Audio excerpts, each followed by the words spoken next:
देखिए, जब से बिहार में जेडीयू और बीजेपी का गठबंधन टूटा है, तब से बार बार एक बात जो दोहराई जा रही है वो ये कि 2024 में विपक्ष की तरफ से प्रधानमंत्री उम्मीदवार के तौर पर नीतीश कुमार।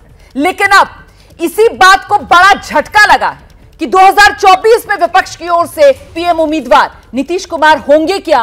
और इसको झटका और सवालिया निशान इसलिए लग गया है क्योंकि टीएमसी की तरफ से बड़ा बयान सामने आ गया है। टीएमसी कह रही है पश्चिम बंगाल की मुख्यमंत्री ममता बनर्जी भी पीएम पद की दावेदार हो सकती है।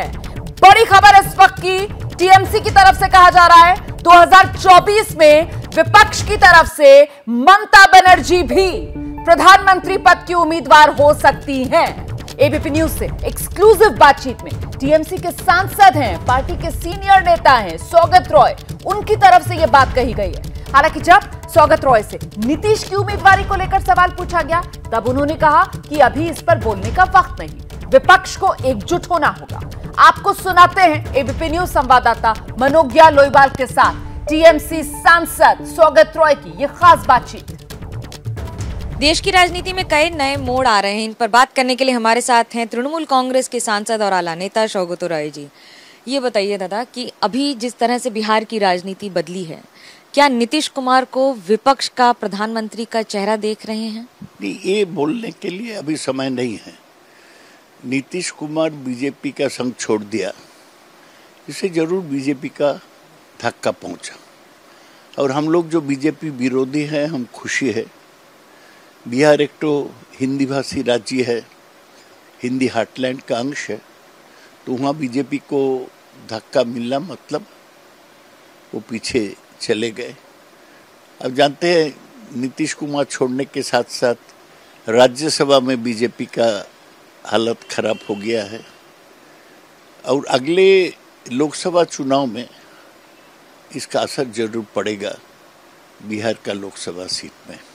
इस समय बिहार के उप मुख्यमंत्री तेजस्वी यादव ने कहा है कि विपक्ष के लिए ये 2 मिनट का काम है, सबको तैयार हो जाना चाहिए कि नीतीश कुमार ही विपक्ष का चेहरा हो बतौर प्रधानमंत्री 2024 में। ना, मैं तेजस्वी यादव को बोलने के ऊपर टिप्पणी नहीं करने चाहता हूँ।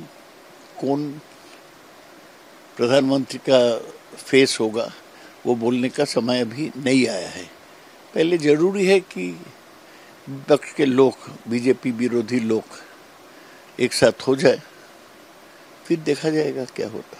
क्या आपको लगता है कि विपक्ष का ये अलग अलग रहना ही बीजेपी की ताकत बन जाता है कि बंगाल, महाराष्ट्र, बिहार एक साथ नहीं आ पाते हैं एक मंच पर?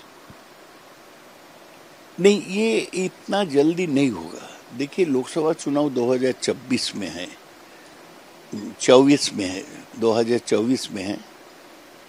उसके पहले कुछ राज्य में चुनाव है, तो बहुत सारे बदलाव देखा जाएगा राजनीति में। राजनीति में एक बदलाव ये भी है, कहा जा रहा है कि क्योंकि मुख्यमंत्री ममता बनर्जी भी दिल्ली में प्रधानमंत्री पद की दावेदारी कर सकती हैं, या फिर शरद पवार, या फिर बाकी बहुत सारे ऐसे नेता हैं जो क्षेत्रीय दलों के हैं लेकिन राष्ट्रीय चेहरा भी हैं, क्या इनको भी चुनौती दे सकते हैं नीतीश कुमार? ये तो मैं नहीं कहना चाहता हूँ। प्रधानमंत्री के पद पे जरूर ममता बनर्जी दावा कर सकती है। वो बहुत दिन से 12 साल से पश्चिम बंगाल का मुख्यमंत्री रह चुके हैं। सारा देश उनको जानते हैं क्योंकि वो केंद्र में 2 बार मंत्री रही है। लेकिन ये सब कोई चर्चा नहीं हुआ। अभी जो सकते हैं, जैसे सकते हैं, बीजेपी का विरोध में खड़ा हो जाए, यही हम चाहते हैं। विपक्ष का साथ आना, क्या आप ये भूमिका निभाएंगे, तृणमूल कांग्रेस ये भूमिका निभाएगी कि सबको साथ में लाएं? क्योंकि उपराष्ट्रपति और राष्ट्रपति के चुनाव में तो गणित ही बिगड़ गया।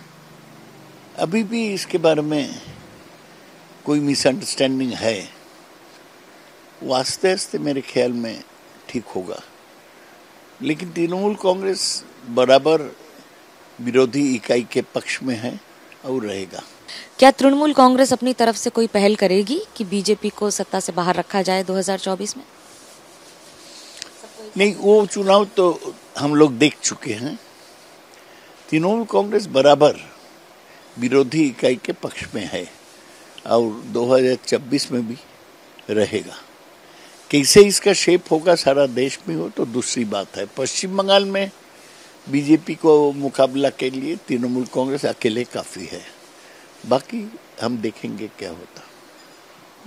एक कहावत है कि अकेला चना भाड़ नहीं फोड़ सकता, लेकिन इस बार राजनीति में कम से कम उसकी शुरुआत जरूर हो जाएगी।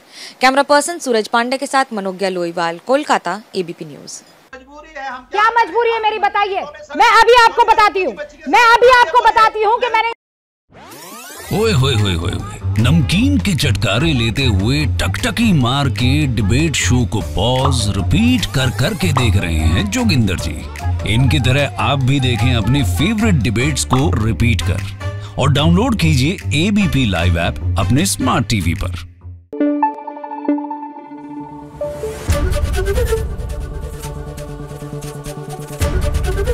एबीपी न्यूज आपको रखे आगे।